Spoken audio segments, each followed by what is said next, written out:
Hey, it's Dr. Anita here. Welcome. I'm so happy that you're watching this. But let me tell you, this video is not about good emotional health. This video is not about sound leadership skills. This video is not about strong personal development. And this video is not about theology. And those are all the things I love to talk about. This video falls under the category of other stuff I'm interested in. And that topic is fantasy football. So, who is this video for? Well, I'm thinking if you are the wife or girlfriend or spouse of a guy or gal who's been interested and involved in fantasy football, and there's a part of you that thinks, hey, maybe I could try this. It could be something that you guys could do together. This is for you because this year, for the first time ever, I participated in a fantasy football league.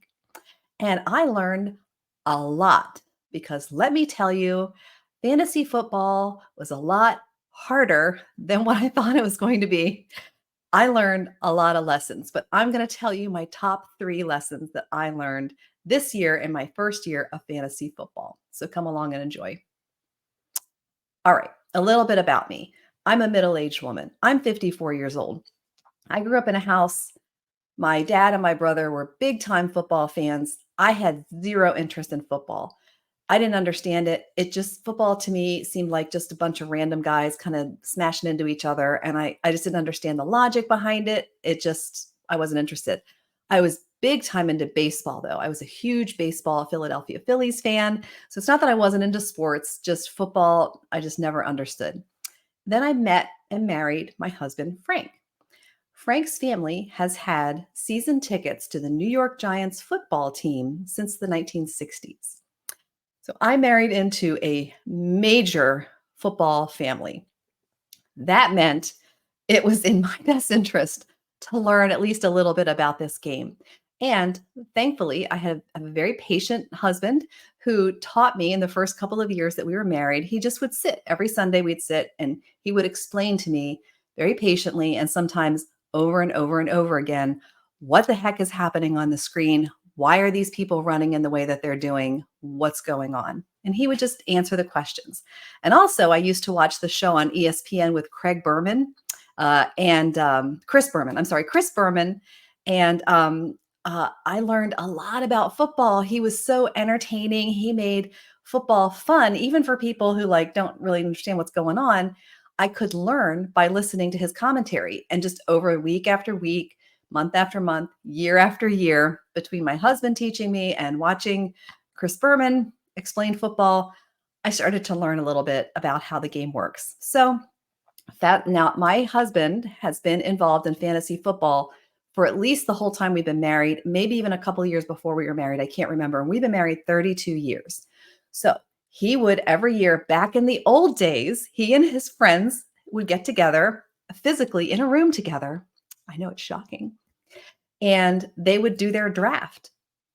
And then they would go home and they would spend every week watching games. And then every Monday and Tuesday, Frank would look in the newspaper. I'm sounding really old. He would look in the newspaper for the statistics for each of the players on his team. He would add them all up and figure out what his score is. And then they would all call them into the league commissioner. And the league commissioner would compile all this information and kind of keep the data and the standings and all that stuff. Of course, over the years, technology has taken over, and you can, I'm sure you all know this. Of course, I just figure this stuff out because I'm not really paying attention till recently. You could do it all on an app, and these apps are free. And so I have been watching Frank do fantasy football for many, many years. And with the advent of fantasy football becoming easier to manage because of the online aspect of it, because of the apps that make it so easy, he'll come to me and say, oh, so-and-so invited me to be on their fantasy football league this year. And I don't know if I have time. I don't know if I want to do it. And I'm thinking to myself, fantasy football is so easy. Like, what's the big deal? It's all on your phone or on the computer back before phones happened. Like, what's one more team? Who cares? What's the big deal? It didn't seem like it was a big deal. Like in my head, I'm thinking, gosh, you could be part of 10 different leagues. Who cares? It's not that hard. Apparently I was wrong. And so there's a reason that people actually limit the number of teams that they're on. And you might hear them complain when they're on more than like 3 leagues. Because guess what? It's actually a lot to juggle, as I learned this year. And I had absolutely no idea about this before this year. You know, we learn. So what happened? So last season, I asked my husband, I said, "Hey, could I be in a league with you? I think I'd like to try fantasy football." Just I thought it would be a way for me to actually understand football more, just to get involved because I feel like I have a decent understanding of the basics of football. But and I know the names of players and such, but I don't really understand the positions and all that. You know, I don't try really hard, I have to admit. So it's not like, I just it's not something I put a lot of effort into. So I thought, well, I'll do a fantasy football league and that'll kind of force me to, accelerate my learning. So Frank got all excited.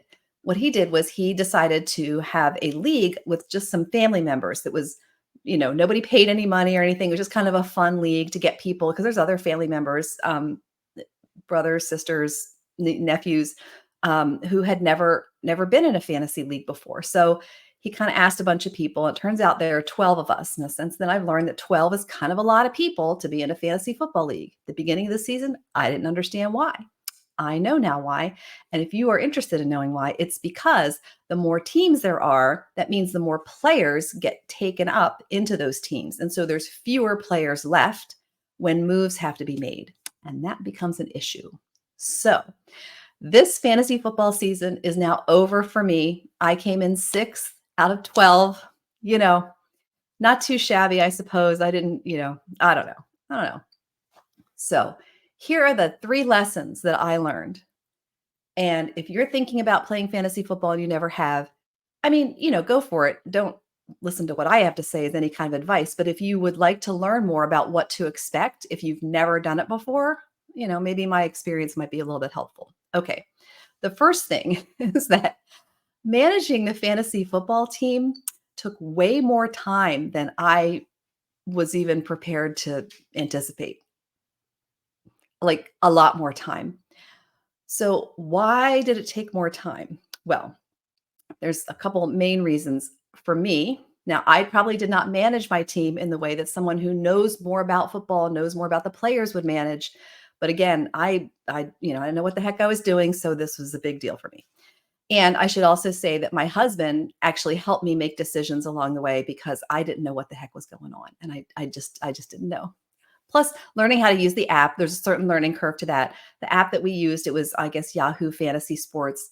I was really impressed with that app. I have nothing to compare it to, but I couldn't believe how robust the app was and like how it was just, I don't know, I was really impressed. But not having been in this field at all, maybe that doesn't, I don't know, maybe it's not such an impressive app. Anyway, so it takes a lot of time. So the first way that it takes a lot of time is, let's say you have a player on your team who gets injured one week and all of a sudden he's questionable. So what that means is the team has determined that his injury, they don't know the status of his injury. They don't know if that player is going to be able to play in the next week's game. So that leaves you, the fantasy football manager, your team manager, with the decision. What do you do with the fact that this player might not play next week? Because if that player doesn't play, you need to find somebody else for that position so that you don't lose out on getting points from that position.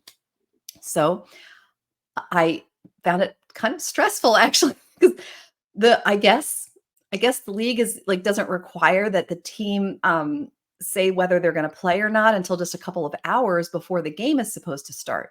Well, here's the deal.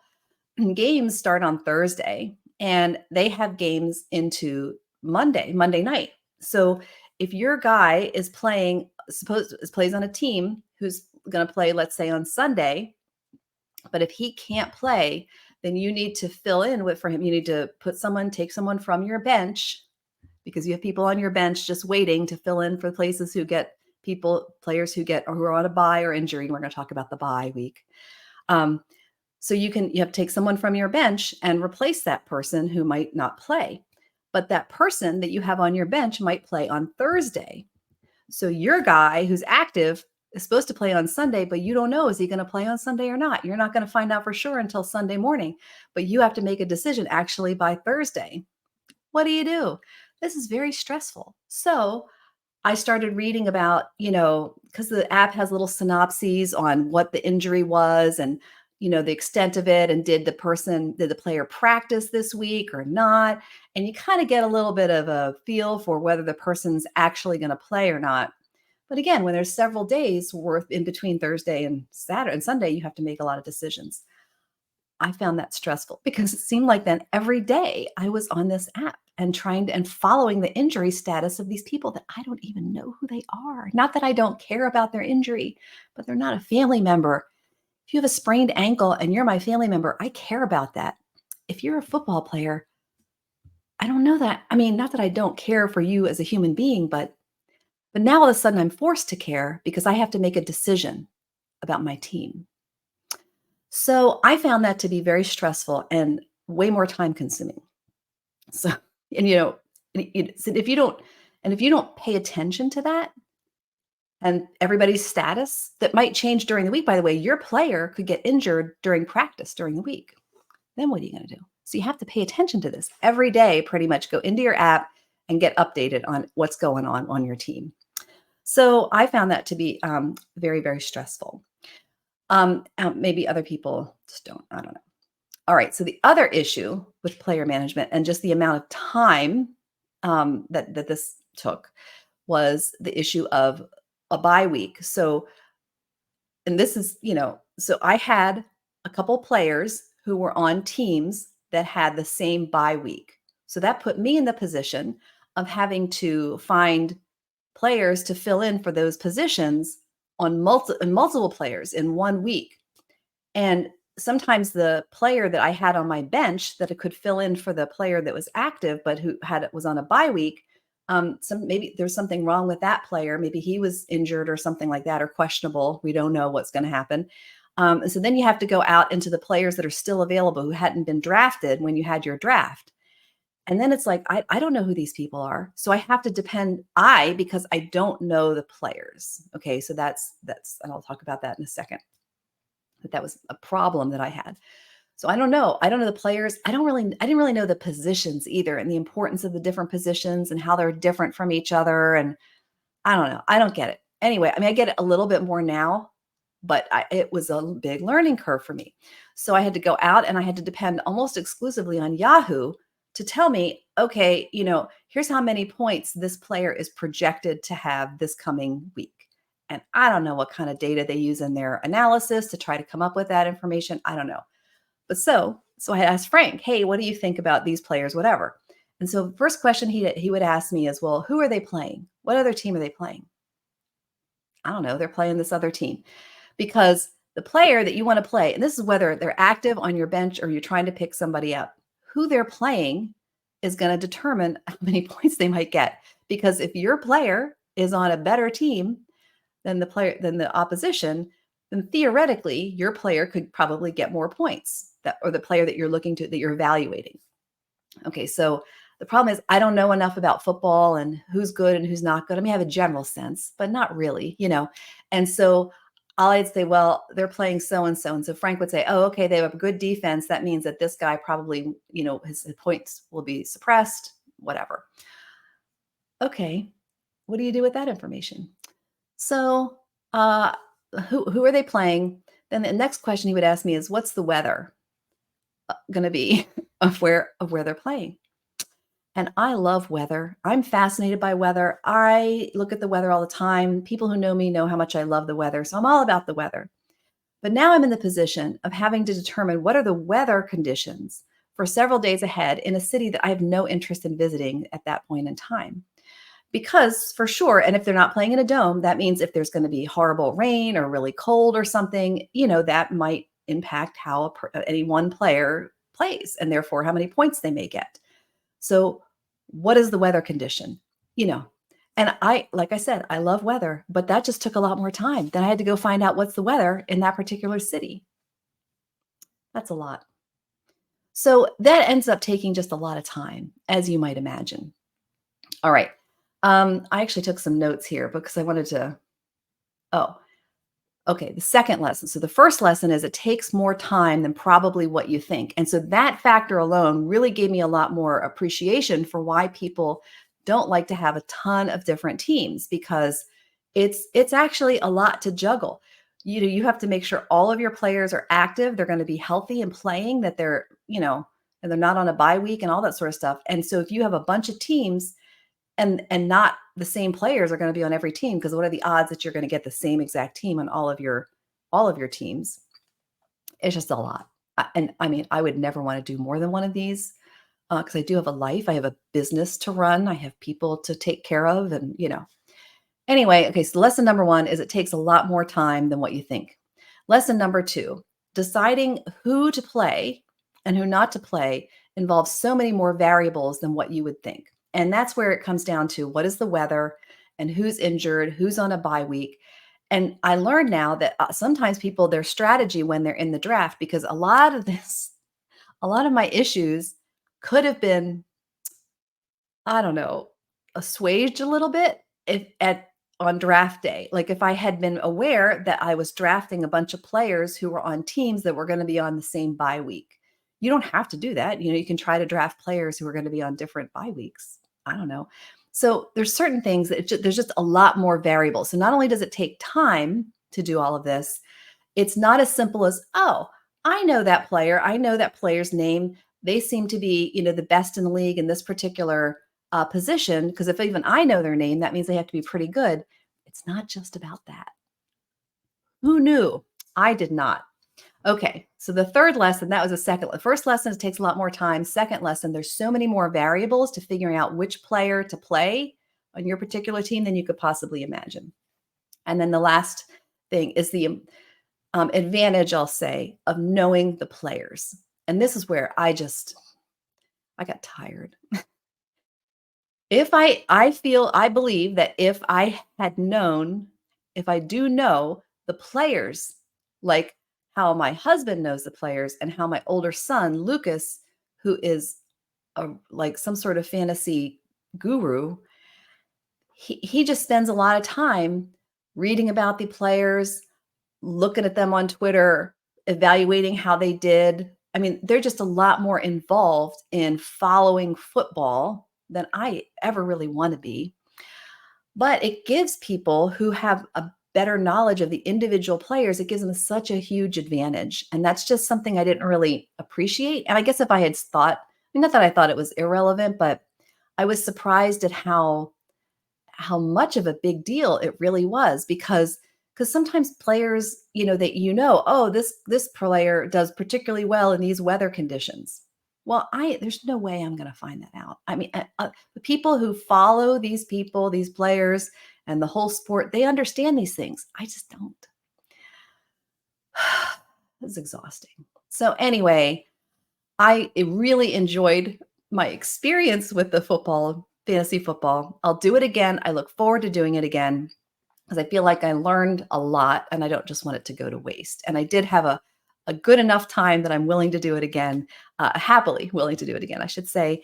But I'll just be more prepared for what's involved. And I think for next year, my goal is going to be to start to learn about players. I mean, not I just don't have a lot of time to learn about football players, but or at least their positions, because my husband has been wonderful. He's taught me about the game, so I understand the game kind of, but I don't understand the positions and what they're supposed to do and when and why certain people can't do this and whatever. I don't understand all of that. And I think if I had a better understanding of the positions and then the individual players, that would help a lot. I was joking, my sister-in-law, who was on this team, she drafted her players based on whether she liked the smile of the player. And, to me, that's as valid of a reason as any other. When I would participate just about every year my husband does a March Madness bracket, tournament thing, whatever it's called. And I participate in that. And I don't follow college football at all. I mean, college basketball at all. I really don't want to. So when I fill out my bracket, I do it based on which city or state, whatever it is, I prefer. Would I want to live in which of those states would I, or cities or areas or whatever, would I prefer to live in. That's how I determine my fantasy, my March Madness bracket. So whether a player has a great smile, I think that's just as valid. But I am assuming that the more I play this year after year, I'll start to get an appreciation for the different positions and the different individual players.